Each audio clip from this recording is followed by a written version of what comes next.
will continue to serve as buffer for good governance and deepening of democracy at all levels by providing formidable and legislative framework and instruments that are viable and contemporary. As you are all aware, the Conference Committee was set up by both houses of the National Assembly. Distinguished senators, honorable members, as we set out to commence this assignment of harmonizing the areas of differences in the 2017 Electoral Act, I want to assure all Nigerians that the Conference Committee will be thorough and will act without fear or favor in carefully considering the areas of differences so as to provide the country with the best electoral instrument devoid of flaws and controversies that will stand the test of time.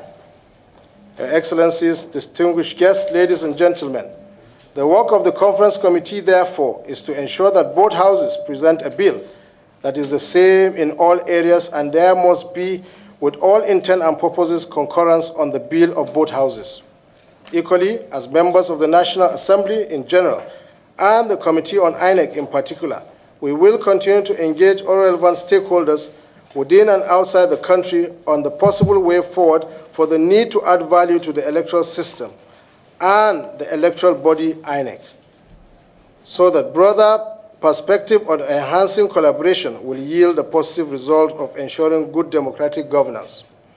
At this point, I am pleased to pledge the support of the leadership of the Senate, the House of Representatives, and that of the entire members of the National Assembly on this important assignment of ensuring the harmonization of the Electoral Act, which we believe will go a long way in providing the facelift to the democratic system of our country.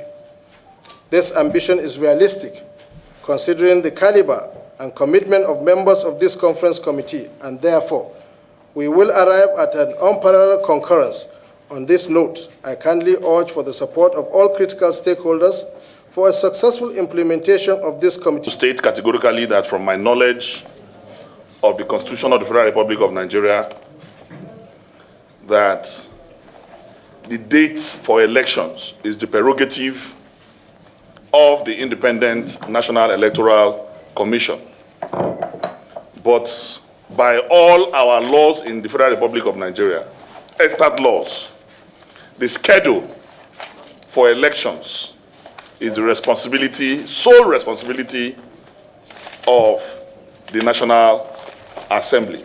So I would not want us to mix both together, that in exercising our powers as enshrined in the Constitution, we have not overlapped our boundaries by giving schedules to elections. The date is still the prerogative, primary prerogative of the Independent National Electoral Commission. Progress to both chambers. It is expected that when we concur, the Senate will sit and vote in support. The House will also sit and also concur. After the concurrence, then we will send the harmonized bill to Mr. President for his assent. The Constitution itself, which is the ground norm, contemplated these kinds of situations. And that is why when the National Assembly passes any bill, it is sent to the President, who represents the executive, for its assent. And the President has 30 days to assent to the law. The dates fixed by INEC are within the public domain, that is February 2019. Today is about 1 year to that day. So if within this February we're able to harmonize and pass to the President, he has 1 month within which to assent. So assuming the President assents within 1 month, INEC will now have about 11 months within which to prepare and supervise and organize the elections. To us, that is sufficient time. Assuming it doesn't.